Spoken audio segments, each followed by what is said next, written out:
Eu venho à tribuna porque na próxima segunda-feira, provavelmente nesse horário, eu estarei em Montevidéu, capital do Uruguai, para tomar posse, enfim, no Parlamento do Mercosul, no Parlasul.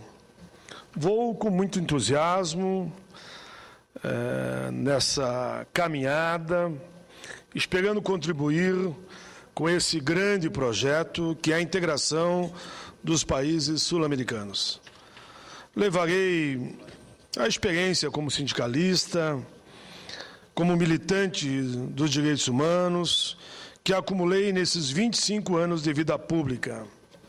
Foram 2 mandatos como sindicalista em Canoas, 2 mandatos como dirigente da CUT, como vice-presidente nacional e secretário-geral, 1 mandato como presidente da Central Estadual de Trabalhadores do Rio Grande, 4 mandatos de deputado federal e 2 como senador da República.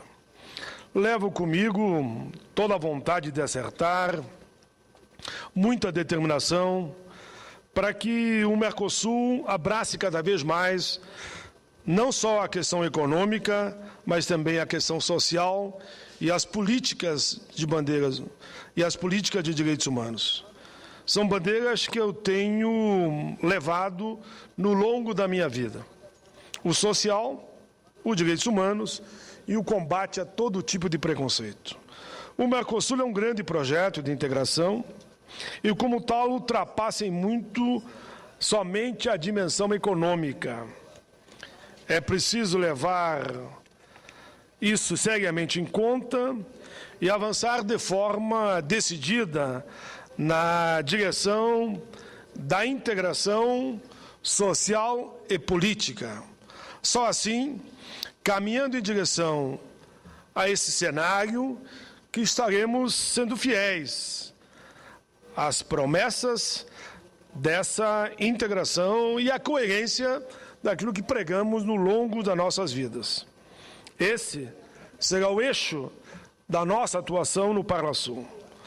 Para atingirmos efetivamente a integração que tanto falamos, tanto ambicionamos, com a ideia de mercado comum sul-americano, é preciso mais do que garantir somente a circulação livre de bens, de serviços e de capitais, mas sim o livre trânsito para que as pessoas circulem com direitos e deveres na mesma linha, não digo eu que tenha que ser exatamente igual. Entre as garantias necessárias para assegurar essa liberdade de circulação das pessoas, as associadas aos direitos trabalhistas e sociais. Entre eles, eu destaco a Previdência Social. É necessário, portanto, que tratamos da questão com atenção e cuidado, enfrentando com muita clareza as dificuldades que irão aparecer. Em 1998, os presidentes do Brasil, da Argentina, do Paraguai e do Uruguai assinaram no Rio de Janeiro o documento conhecido como Declaração Sociolaboral do Mercosul. O documento reúne, sim, direitos trabalhistas, acolhido pelos Estados partes em seu ordenamento jurídico interno, bem como as obrigações que correspondem a todos os membros, só que não é até hoje aplicado. Mas assim mesmo foi um avanço em relação ao relativo silêncio que o Tratado de Assunção dedicou ao tema dos direitos sociais e dos trabalhadores. Hoje, quase 15 anos depois, a constelação política da América do Sul mudou. O cenário econômico em nosso país e no mundo alterou-se profundamente, com reflexos inevitáveis na situação social. O desafio de realizar concretamente os ideais e princípios assumidos na declaração confunde-se com o imperativo de revisar o atual documento de acordo com as novas condições em que vivemos. Lá na declaração estão firmados os princípios básicos da não discriminação, da própria promoção da igualdade, duas faces da mesma moeda. O primeiro, proibindo o tratamento desigual, e o segundo, estando a adoção de medidas positivas que compensem ou favoreçam grupos que, por alguma razão, se encontrem injustamente em desvantagem. Lá estão também assumidos os compromissos fundamentais com a eliminação do trabalho forçado, do trabalho infantil, do trabalho escravo e afirmados os direitos coletivos de associação, de liberdade sindical e de greve. Lá estão, por fim, reconhecidos como princípios a promoção do emprego como parte dos esforços de desenvolvimento econômico e proteção dos desempregados. Mas não se assinou e nem votou a Convenção da OIT da proibição da demissão invitivada, da demissão imotivada. O direito à formação profissional, o direito à saúde e à segurança no trabalho tem que ser aprofundado, como também a Seguridade Social. Todos conhecemos as dificuldades que existem para transpor esses direitos do mundo ideal, das normas para o mundo real. Isso é verdade. Em cada um dos nossos países, essas dificuldades somam-se e multiplicam-se quando passamos a considerar a questão do ponto de vista multinacional, que é o caso. Senhor presidente, no entanto, jamais atingiremos a integração tão sonhada sem trabalhar para que isso aconteça. Creio que podemos citar como exemplo dessas dificuldades, mas também como exemplo de que nos últimos anos o cenário mudou, com novas preocupações e prioridades acompanhando essas mudanças.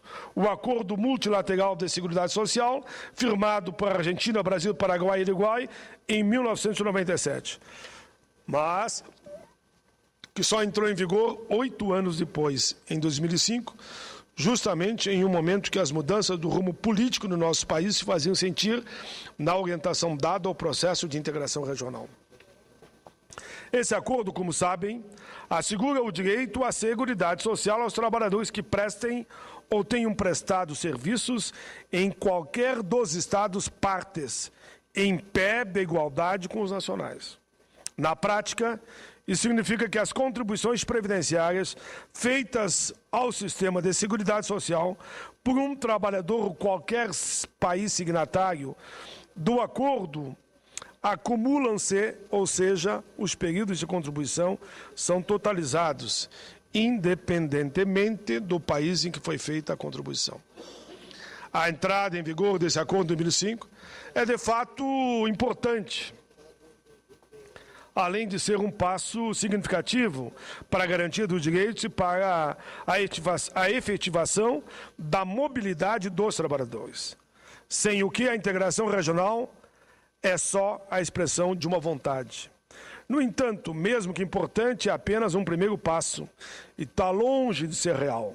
Hoje, os trabalhadores que fazem opção por deslocar-se entre os nossos países estão em situação ainda vulnerável, menos, mas ainda vulnerável.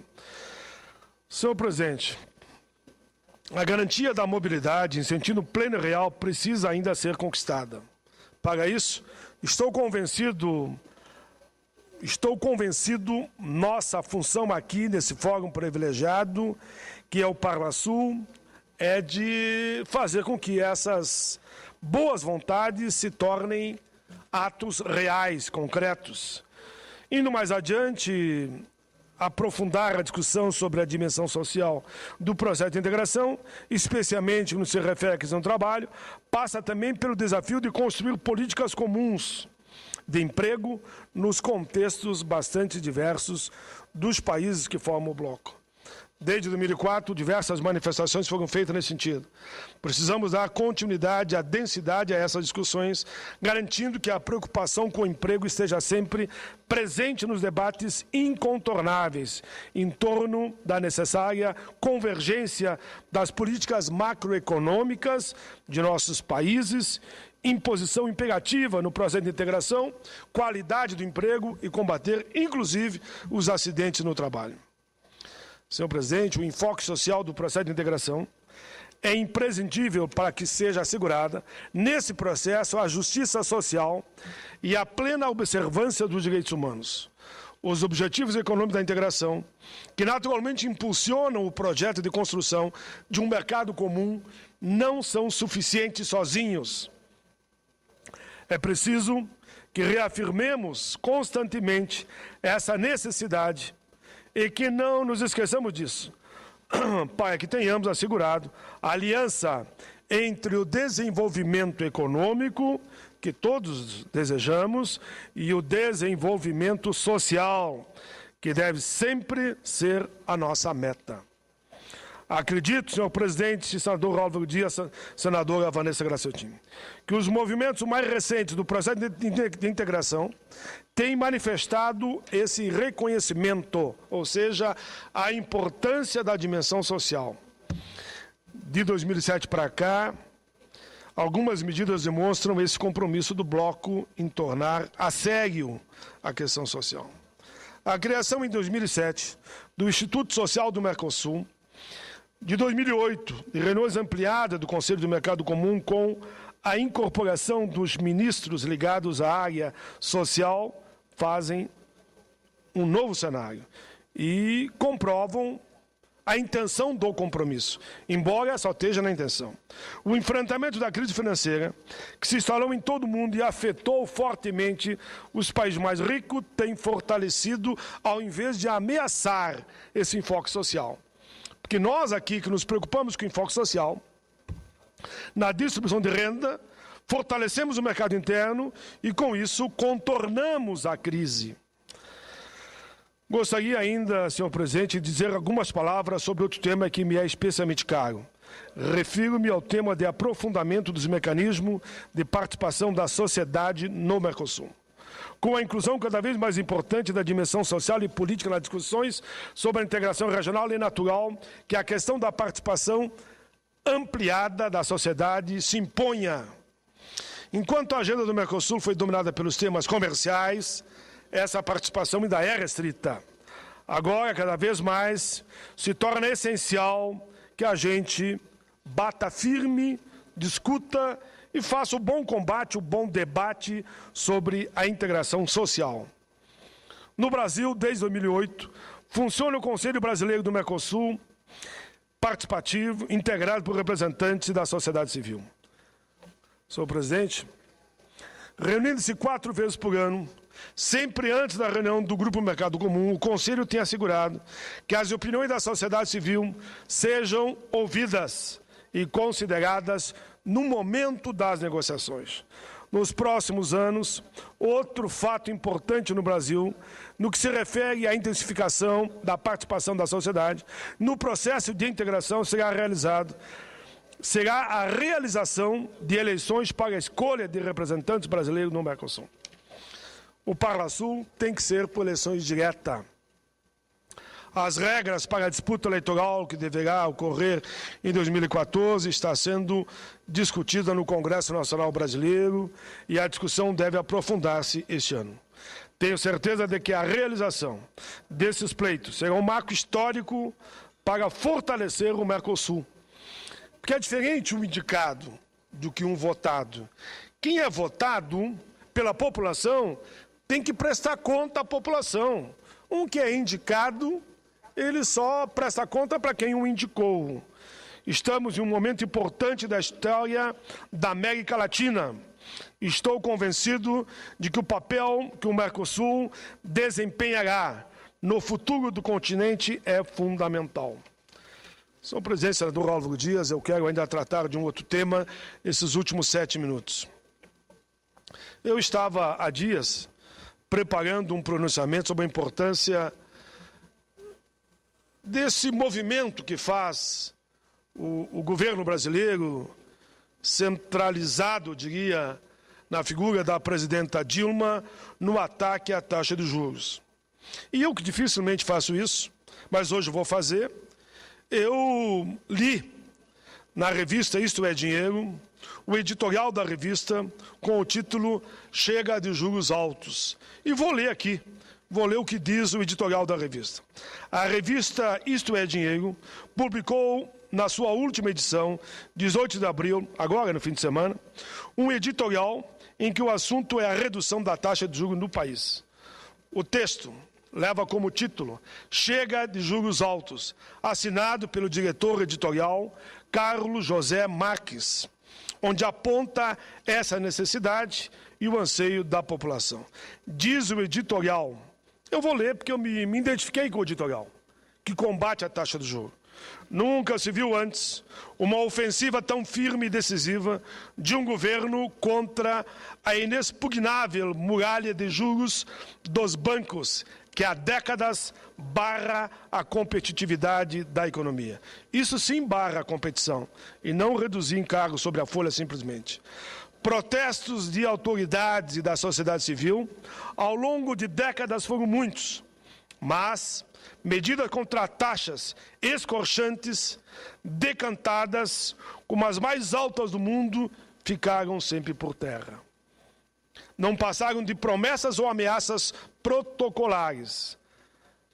Leio aqui no editorial. A presidenta Dilma e sua equipe estão dispostos a mudar esse estado de coisas e receberam amplo apoio quando determinaram a redução dos juros nos empréstimos da Caixa Econômica e do Banco do Brasil simultaneamente a uma política de redução da Selic, hoje abaixo de um dígito. Todos sabem, não há nada mais eficaz do que a concorrência para frear a exploração predatória. Com tabelas comparativas das taxas, qualquer cliente pode verificar o fosso que se abriu entre o chamado spread, praticado na rede pública, e o cobrado na malha privada. A opção está fácil. E, certamente, o movimento vai forçar uma revisão do chamado modus operandi das instituições na busca por eficiência. Leia-se, custos mais baixos e taxas mais civilizadas ao tomador. Ao cair o manto do mistério que cobria a composição do spread bancário, brasileiros perceberam indignados que a margem líquida do setor, o chamado lucro puro, gira em torno de inacreditáveis 34,15%. Qual negócio no Brasil dá tamanho retorno? O spread médio em outros países não ultrapassa os 3%. Na vizinha Argentina é 1,4%. Na Holanda chega a ser negativo. Bancos brasileiros se acostumaram a alegar que cobravam alto devido a risco de toda ordem, inadimplência, impostos compulsórios, custos administrativos, fatores em geral fora do seu controle. O risco caiu, a economia melhorou e a margem deles segue inalterada de maneira inercial. Para alcançar um patamar de relações comerciais sadias, em sintonia com o que há de melhor em várias praças, o Brasil precisa de um sistema financeiro estimulador do desenvolvimento e não o contrário. Senador do Rego, eu faço essa fala porque eu só noto que é só encargos que se diminui sobre a folha. E não é que eu seja contra, senador Vital do Rego, que se diminua os encargos, mas eu estou preocupado com a situação do trabalhador. Vossa Excelência sabe, eu estive lá no aconselhamento com Vossa Excelência como presidente, e me auxiliou muito dentro do possível, naturalmente, Vossa Excelência não vota em nome da comissão, mas como o presidente me deu todo o espaço para que eu mostrasse as minhas preocupações com a Previdência. Se você desonerar totalmente a folha da Previdência, alguém vai ter que bancar, vai ter que botar o dinheiro lá para pagar os aposentados. Eu acho que o caminho é esse, é diminuir a taxa de juros.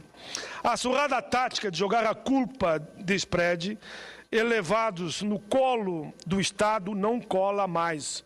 E o governo, ao pressionar por uma queda através de instrumentos monetários disponíveis, fez história. O governo Dilma, com essa posição firme, fez história, indo ao encontro dos anseios da imensa maioria dos brasileiros.